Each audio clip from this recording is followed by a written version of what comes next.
All right, ladies and gentlemen, coming to you live with only the best information as usual. I got a special guest on today, Israel David Duran, joining me.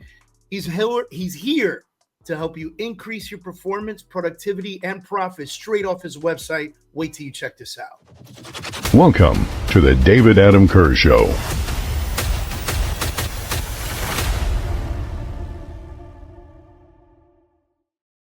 Israel, man, thanks for doing the show with me.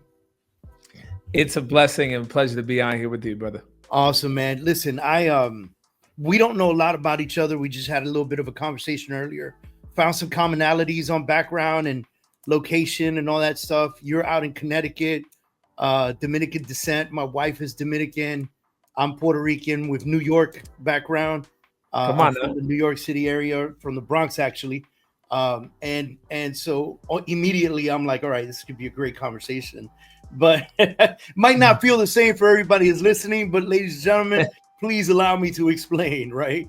I think, when you get two people that come from similar backgrounds together and have similar passions, and I could see it on your website and doing some research of you and just basic conversation with you, that we share a similar passion. That passion is to uplift other people. And we come from a world of I think you stated it, servant leadership. I've always hated the name servant leadership. I understand the message, but I've always hated the name. So I just like to say that I am a leader who consistently gives more than I expect. And because there's a difference between being a giver and being a servant. And so I just, my mind really psychoanalyzes this stuff, because I'm also a big believer in what you put out to the universe really comes to light, and it listens to you, and the universe is monotone. And if you say failure, it's going to understand failure, even if you're saying I don't want to fail, right? There are other ways to say that, like I want to win, right? So those are the kinds of things that I think about, and I know that that's going to make this an extremely interesting conversation. So dude, tell the audience a little bit about yourself. Give us a beautiful intro on who Israel David Duran is, and let's start there. I love what you said about servant leadership. And to start out, I would say that the way I look at servant leadership, and this is going to pertain to my childhood, is not about just being a servant, but servant leadership is about influence. And the way that you build influence is through giving, through being a servant, and there's other three ways. And that's actually the measurement of leadership. The measurement of leadership is influence. I can always tell who's the leader by the influence that they have and who's following them. Not because of a title, not because of, whatever, somebody put a title on you and now you're a leader. No, you're not a leader based on the title, but you're only a leader based on the influence that you carry. So, but that being said, like for me, growing up, David, I had a lot of voids in my life, and the four specific voids that I have in my life as a child are the four specific things that I focus on now, supporting our students, our clients, our connections, our partners. And I want to just tell a quick backstory on the question. Back in 1993 here in Connecticut, my dad, Domingo Duran, he was having a bunch of chest pains on his left side one day. And my mother, who's from the DR as well, and she was transferred over, she moved over here from the DR. But she put Vicks on it. Say it again? I said she put Vicks Vapor Rub on it. Yes, but at the time she was actually she was going to work. Okay. So she told my dad, she was like, look, go get yourself checked out at the ER. So my dad went to the ER. He waited about 3.5 hours, David, at the ER. And for whatever reason, they didn't attend him because, there were other more emergencies more pressing than his at the time. So my dad waited 3.5 hours. He went back home. When he went back home, that's when my dad had a STEMI. That's what the medical community call it. He had a massive heart attack, a stroke, and my dad died alone. And my mom actually came back and found him in that condition. Very traumatic experience for my mom. She doesn't bring it up much. I don't ask her much about it. But Israel David Duran, I was only about 3 months when my dad passed. And like I said before, there was voids that I was looking for, and I was looking for them in my father, but he wasn't there. And I did have a bonus dad that came into my life when I was 5, but it's not the same. And I grew up with these voids. I grew up with an orphan mindset, and it really limited my view of leadership because I didn't have identity. And that was the first void. But that's just to tell a little bit about myself on the front end. Yeah. So let's talk about these 4 voids that you focus your education, your training on. First of all, I think it's beautiful that you had an opportunity for a bonus dad, because so many don't, and usually not good ones. So blessed to hear that, but also it's great to hear that you took what was pain to you and turned it into positivity, being able to take that and help people across the world face that reality, whatever they are. So give me those 4 points.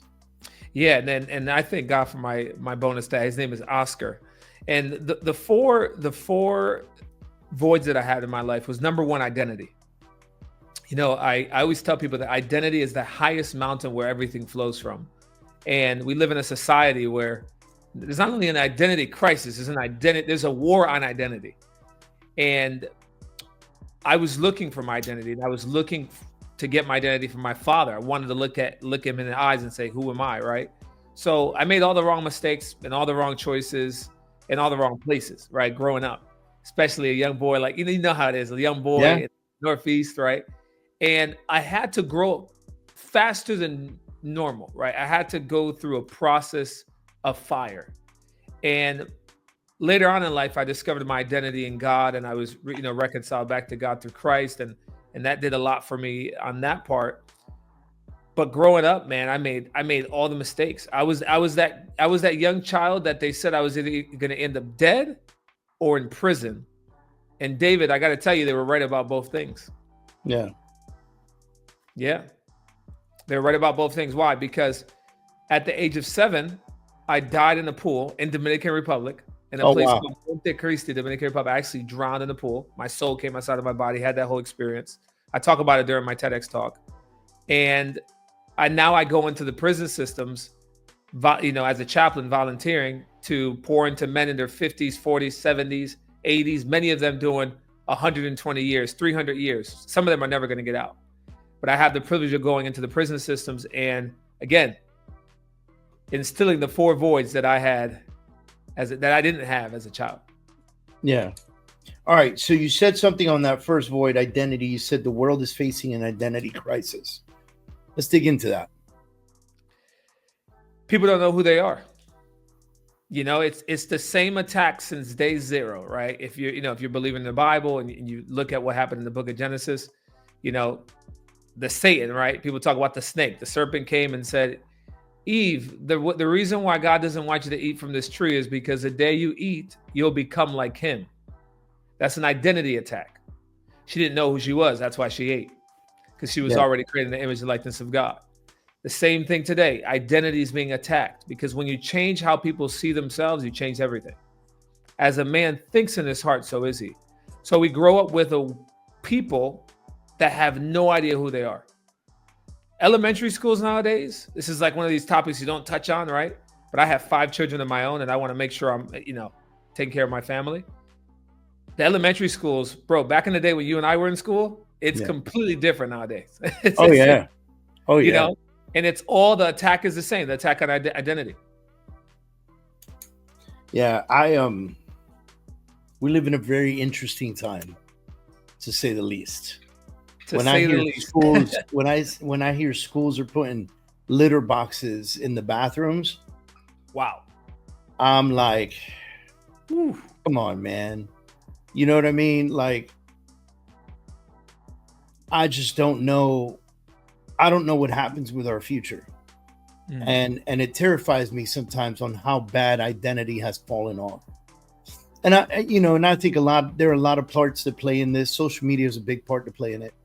Right? Because when you and I were in elementary school, there was no Facebook, Instagram, or anything like that for us to dig in on and see other kids acting like cats and go, I want to do that. Right? Like, we were influenced by the people around us. Yeah. And good or bad, ugly or pretty, that's what our influence was. And until we were able to pop the bubble of our close environment and explore other environments, then there was nothing to compare to. It wasn't until I left to the military that I met other types of people, all right? Because I was always surrounded by my people. Yeah. And what I part give of a the lot. military you serve, bro? I was in the Marine Corps. Awesome. And thank you for service. I have thank you. 3 cousins that currently, some of them are still on the reserves, but they went through the Marine Corps. That's awesome. Yeah. Yeah, we I thank God every day for my time in the Marine Corps, because not only did I learn so much from the Marine Corps itself, but I learned so much from the people that I met from all over the country. That I would have never met guys from Wichita, Kansas while I was in the Bronx. You know what I mean? Like, and that guy became like one of my closest friends. When he told me his name for the first time, I just started laughing. His name was John Smith. No joke. And I was like, yo, you're like Juan Santiago, like in my neighborhood, you know what I mean? Like, and it just, it was like so eye-opening to pop the bubble and break out of what you only know, right? But equally, it didn't change my identity. Like, I didn't become a Wichita, Kansas guy. Like, I still remain the Bronx, New York guy that I always was. And I still am, by the way. I don't care how far I've come from growing up in that rent control department to where I am today, which is a far cry. Like, where I am today was a poster on my wall when I was a kid. And that's a hell of a blessing, but it does not change who I am. And I'm only changing for the better. But at no point in my life do I ever remember me or any of my friends going, I identify as a cat and I need to piss in a litter box. Wow. Yeah. And that's scary, man. It's scary. It's not only scary, but it's also, I always tell people, the mindset always comes before the manifestation, right? People want it, like with what you do. You're a brilliant teacher, coach, helping a lot of people learn real estate at the highest level, and really people that are just getting started at zero knowledge, or people that are experts, which is huge. The first thing that we do as coaches is we teach people, right? We teach them the mindset. Because if they don't have the mindset, you could tell them all the moves, but they won't take action. So like when I see the identity crisis, it just shows me what's coming. It's kind of like if I look outside and I see there's clouds, I know that rain's coming. Yeah. When I look at the landscape now with the elementary schools and even colleges now too, just to be fully direct, I see what's coming. And it's going to be, people are going to be in for a rude awakening.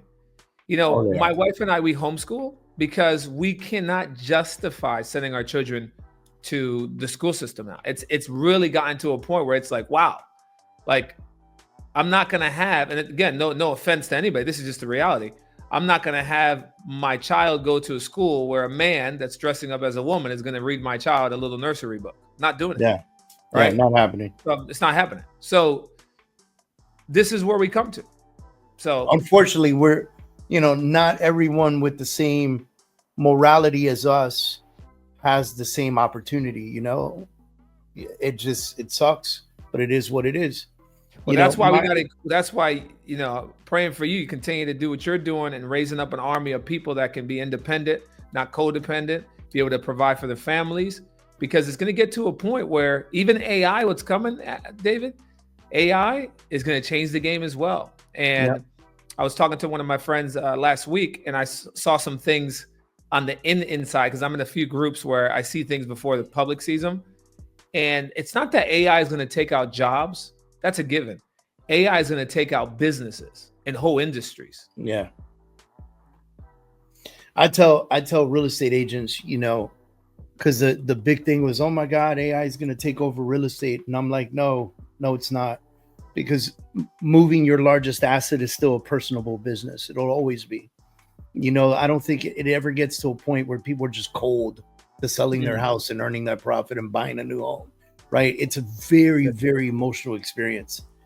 And I said, but I'll tell you who will take your job.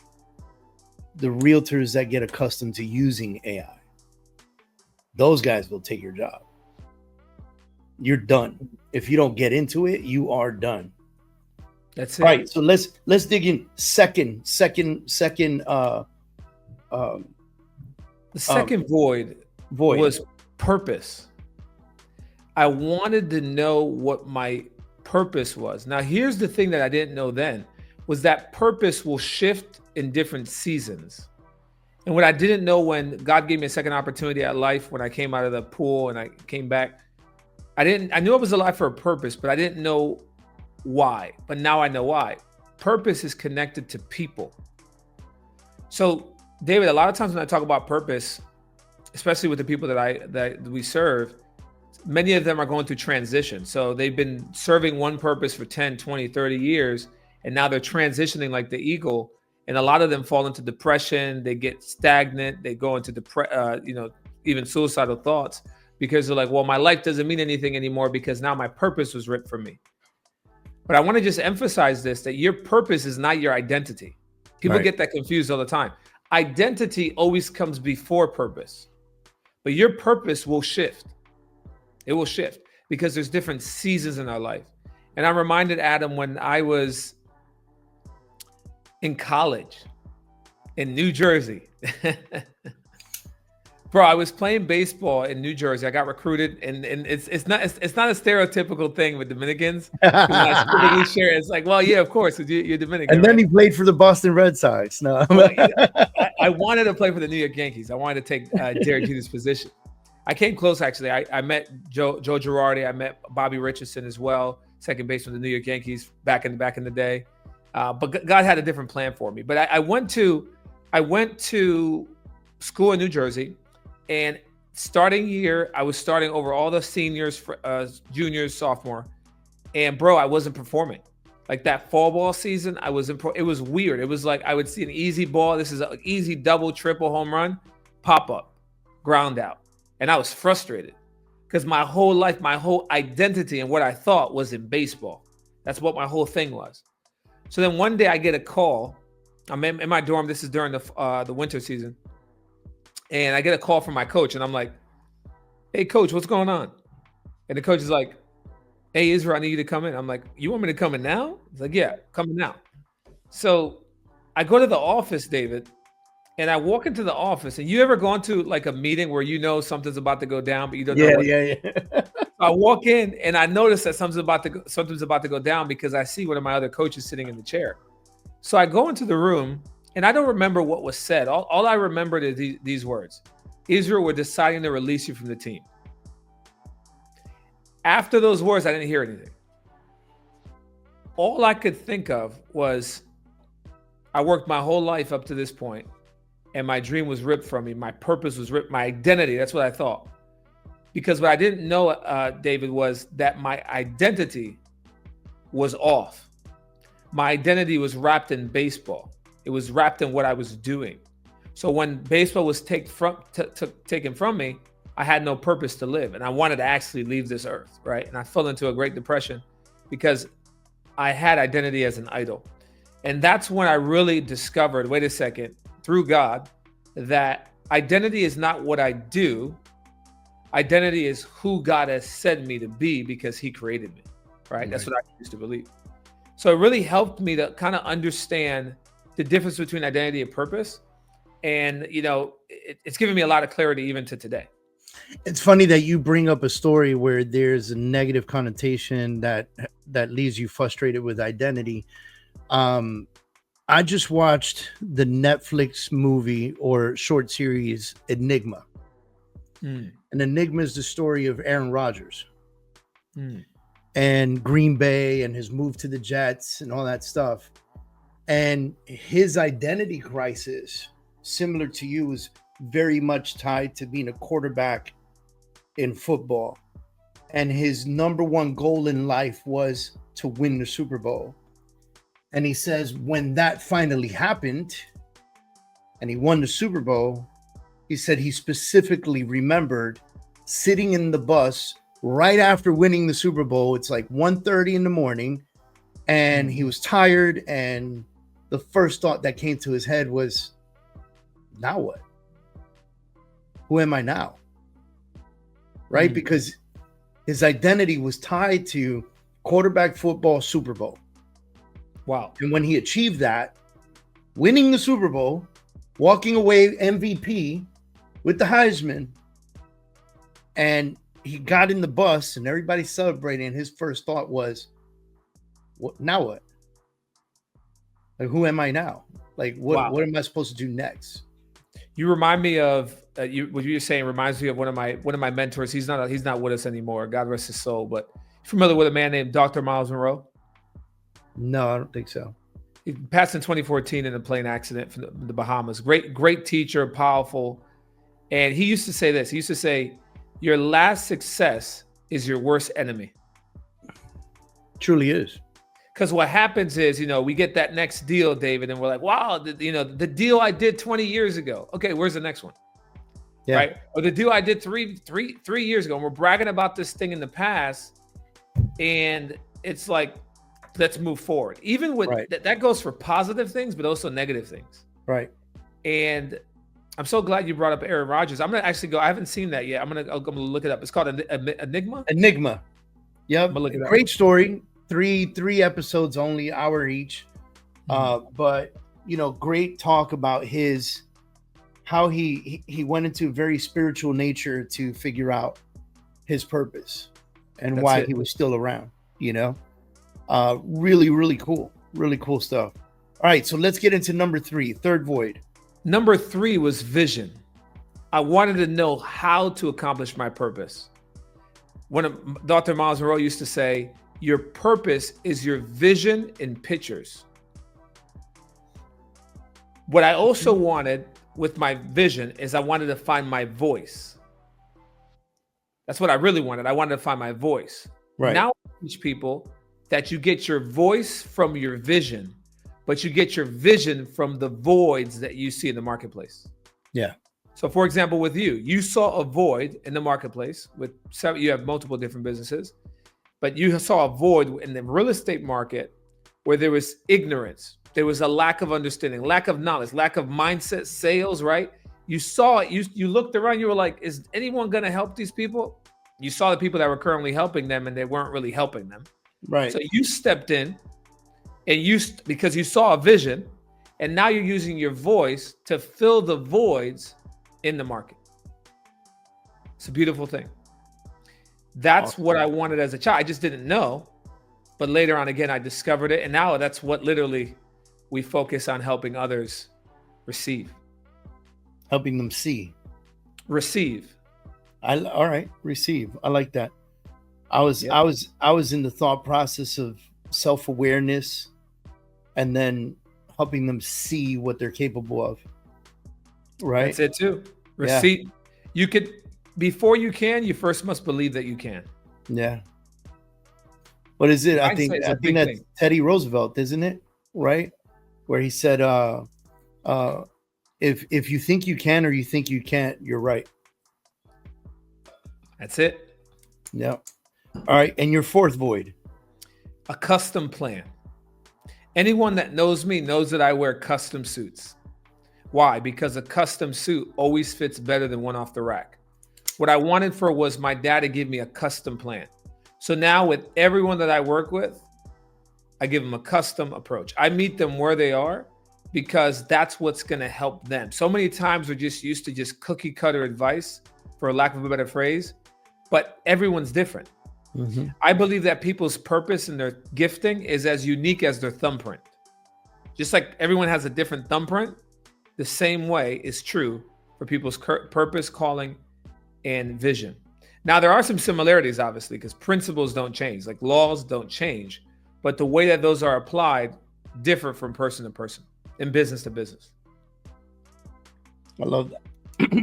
Really love that. As a coach myself, I love that you do the custom plan. There's so many coaches out there that just go, all right, well, we send you this worksheet and that worksheet's going to work for you and, blah, blah, blah. But everybody's in a very different place. I say, I used to say as a real estate agent, I would always say every deal has its own soul and its own heartbeat. There's just so many different personalities in a real estate deal and they change every deal.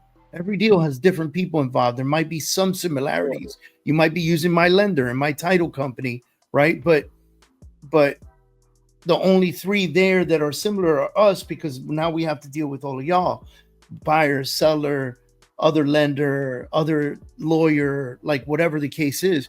And what I find is that it's the same is the same results apply to our clients. That's it. Right? Because every one of our clients has their own heartbeat and their own soul. And every client's in a different place in their lives. And again, there might be some similarities, you know, especially if they work in the same industry, they're going to face some of the same battles, you know? Yeah. But the way that they can handle those battles are always different. It's very different because people are going through different things, right? Like there may be someone that you got to give them a deadline, because if you don't give them a deadline, they won't perform. If you just keep it open-ended, they'll just procrastinate. But the moment you give them a deadline, they turn into a different person. Yeah. So coaching, as coaches and as mentors and as bridges, we are experts at helping other people get out of their own way. But sometimes we have to get in their way to help them get out of their way. Sometimes we have to confront them, and we also have to remove ourselves at the right time. See, a good coach, this is why I could tell you're a great coach, because you know how to get in people's ways, but then you know also how to get out of their way and tell them it's time to fly. Yeah. Yep. I agree with you. So now, I love this identity, purpose, vision, custom plan. For those of you listening right now, we'll have that information along with Israel's contact information in our podcast, YouTube, anywhere that you're watching this, it's going to be in the info. But I want to tap on something with you, because the other special thing about today's world that didn't exist before is the high level of opportunity and entrepreneurship available. And we're seeing a lot of people take advantage of that. We're seeing a world of the internet and AI technology and marketing opportunities and marketing outlets, right? It used to be TV and radio, or, you know, before that it was like radio and newspaper. And before that it was newspaper, you know, and there was the yellow pages, right? Like billboards. Yep. Yeah. And billboards and things of that nature. And now there's so many other types of outlets. This is an outlet, you know, like I hope and pray that everybody listens to this, hires one of us for one of our programs, right? Like, you know, and further delves in into what they're capable of, right? How do you feel about the way people are approaching entrepreneurship? And let me give you a little backstory on that, right? I have a passion about the word failure. And so I wrote a book called The Truth About Failure, where I explain failure at a high level. And the purpose of that book is to remove the word failure from someone's vocabulary, because I am so sick and tired of hearing coaches say fail forward. It drives me insane. Now, we started this whole conversation with what you tell the monotone universe, it will listen. And so if you're always saying, well, I got to fail forward, then the universe goes, no problem. Let me give you a bunch of failures to learn from. And when we should be saying things like mentorship, leadership, good space, succeed forward, winning every day. I'm on this world for a purpose. My purpose is, right? Like, those are the things that we should be expressing to the universe and to God and to whatever anybody believes in out there, right? And my religious opinion is that everybody prays a different name. It's all the same creator, right? And so, when we look at this and I go to people, why do you rush into business? Why do you rush into entrepreneurship? right? Like there used to be a time where we fought with swords, and the guy who made the swords had apprentices, and those apprentices had to be apprenticed for like 15, 20 years before they could be known as a swordsmith on their own merit. Even if they got better than the master, it didn't matter until the master said, you're ready. That's it. And today we just go head first into entrepreneurship. Oh, I watched this YouTube video where they said that, you know, if I dance backwards 50 times on TikTok, I'm going to make $10,000 a month, you know, and it bothers me. And I wish that we could bring a culture of leadership, mentorship, coaching. I truly believe that it's more important now than ever. And we had the greats, 100%. The Jim Rohns, and, you know, all the amazing coaches of the world that, you know, the Napoleon Hills, that we had all these great coaches that we all love and read their books and listen, and their word lives on today. But those guys are not around anymore to coach you one-on-one or help you in your position. I always say, if I could turn back time, when I got out the Marine Corps and got my real estate license, I joined a real estate company. And back then, they didn't really give a shit if you succeeded or not.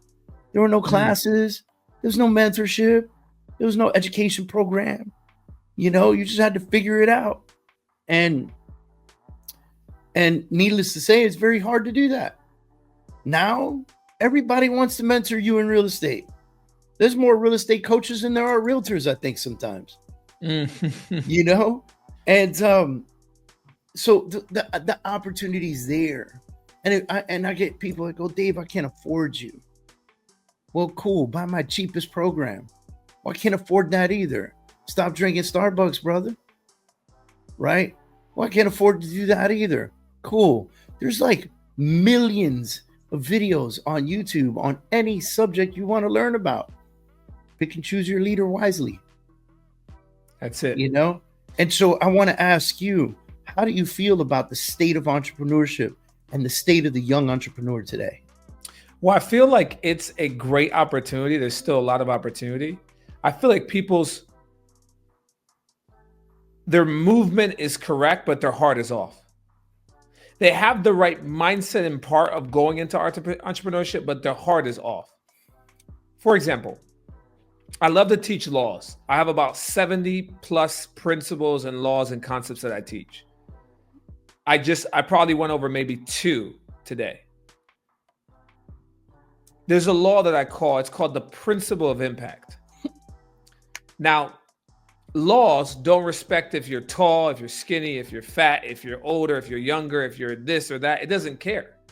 It just cares if you actually apply or implement the principle.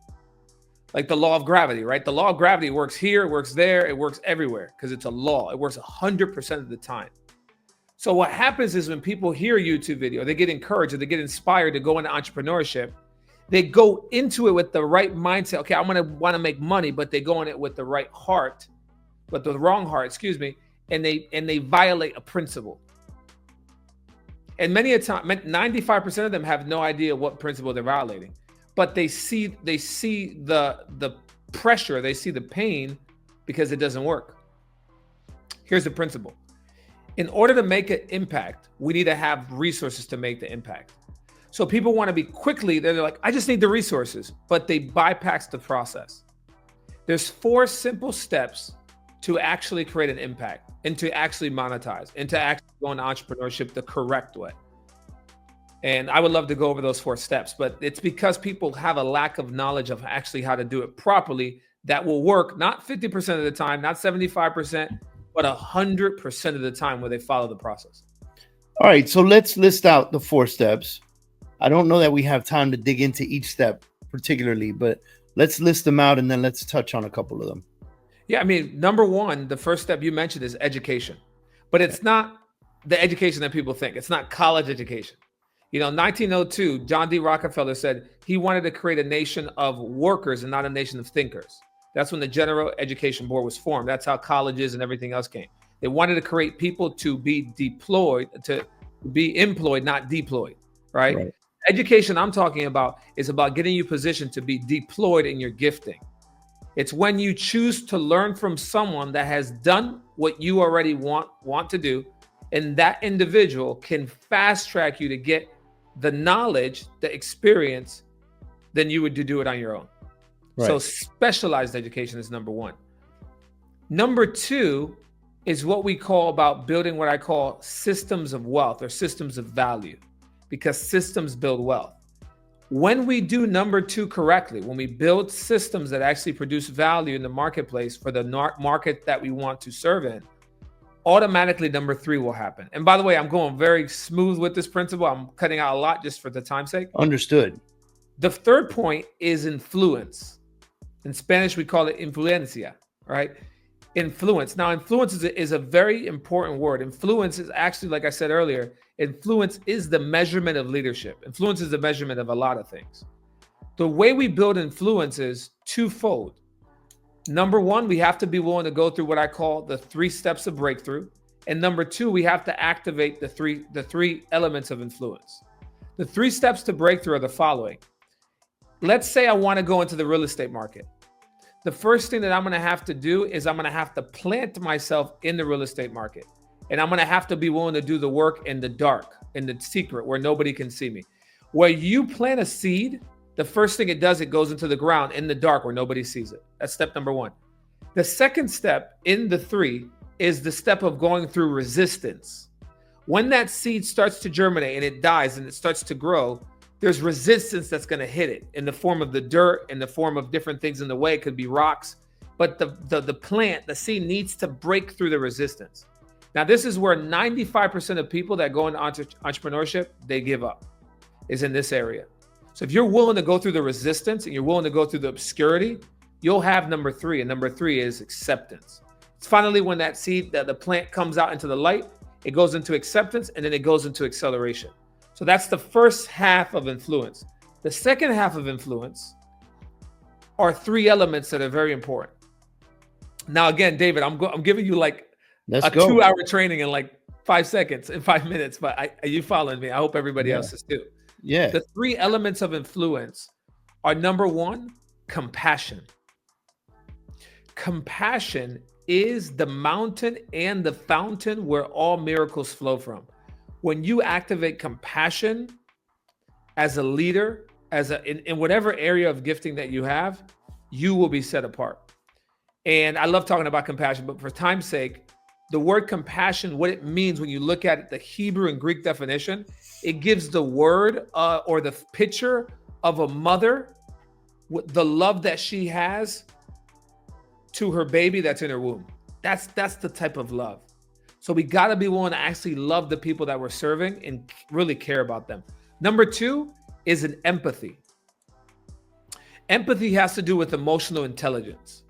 It's when somebody comes up to me and says, hey man, I'm sorry, I'm having a bad day. My dog died. I don't say, oh, that's cool. Well, what else you got going on? That's no empathy, no emotional intelligence. A better response would be like, wow, man, I can feel that because I didn't have a dog, but I know that it's almost like losing a family member because it is. Yeah. And then you put your hand on the person and said, man, if there's anything that you need, I'm here for you. And you tell them again, it's like, no, I'm here for you. That's empathy. That's how we build influence. Number 3 is kindness. Now, it seems so simple just to be kind with people, Israel, but you'll be surprised out there, David. I know you won't be surprised. You know how it is out there. I do. Kindness is something that's so simple, it goes a long way. So when we activate those 6 things, our influence will grow. And if we do it correctly in the market that we're looking to grow in, automatically step number 4 will happen. And that's monetization that will then lead you to make an impact. Man, I hope you guys are listening right now. By the way, I have been in the sales, marketing, and real estate industry for 20 years this year. 9 years before that, I was in the United States Marine Corps. I've been coaching real estate professionals for the last decade plus, and own this title company. I've been partnered with them for quite some time, but invested in the growth of Texas for the last year and a half. Got all of this stuff going on. I'm very blessed in a lot of ways, and I'm taking notes. So if you're listening to this right now, take a page out of that damn book for a second and stop for a minute, pause the video, take some notes, come back to it, watch it a second time, and really kind of get involved with what we're doing here and what we're trying to tell you here. Because this is not, look, man, no one here is trying to sell you anything right now, okay? If you want to buy, I ain't gonna stop you. But no one here has said to you, buy this or buy that. But I will tell you, if you want something special, you're gonna find it here. And that being said, if you want to get more activity going in your life and in your career, then I highly suggest that you check out Israel Duran. And you know, I don't easily impress. I'm very impressed with you, Israel. I get a lot of people that want to do podcasts and be on the David Adam Kurz Show. And a lot of people just come with like, we're 41 minutes in, you know, I'm impressed. Okay. Because otherwise it would have been like 12, 15 minutes. I'd be like, all right, thanks for coming, you know, like, and then I got to go. And maybe that podcast makes it, maybe it doesn't. Maybe we use it for some reels. Like, you know, it's not always a guarantee that we're getting out there because, you know, having guests is like a box of chocolates. You never know what you're going to get. Right. So that's true. But I'm very excited that you came on the show, Israel, because you brought a lot of fire today. And I really appreciate that. And I'm absolutely positive that our listeners appreciate it. You know, it really takes so much effort to do what we do. And what you and I do is such a selfless, caring thing that the frustration really only comes when we see people not doing it and they don't take full advantage of what could be for them. That's it. And that's the biggest frustration for me. Right. That's the biggest frustration for me. When I know there's people out there that could be doing amazing things. I see it in them, man. I see it in them. And they could be doing amazing things and they're not, just because they don't want to take the simple tasks, the simple steps necessary to win. They don't want to listen to their intention on a daily basis, you know, and that's a tough one. All right. Listen, first, thank you for doing the show with us. Thank you, David, for having me. Amazing having you on board. Great time. And so everybody listening right now, check them out, israelduran.com. If you want to connect with me, it's everythingdavidkurz.com, everythingdavidkurz.com. You'll learn all about how to connect with me. I'm most active on Facebook and Instagram. If you email me, I'll get to it. But if you hit me a DM, you're going to see me real quick. All right. So thanks for tuning into the David Adam Kurz Show. I'm going to ask you guys for a quick favor. Favor number one is, please, for the love of Christ, subscribe, man. Subscribe to the show. Get in there. Subscribe with us.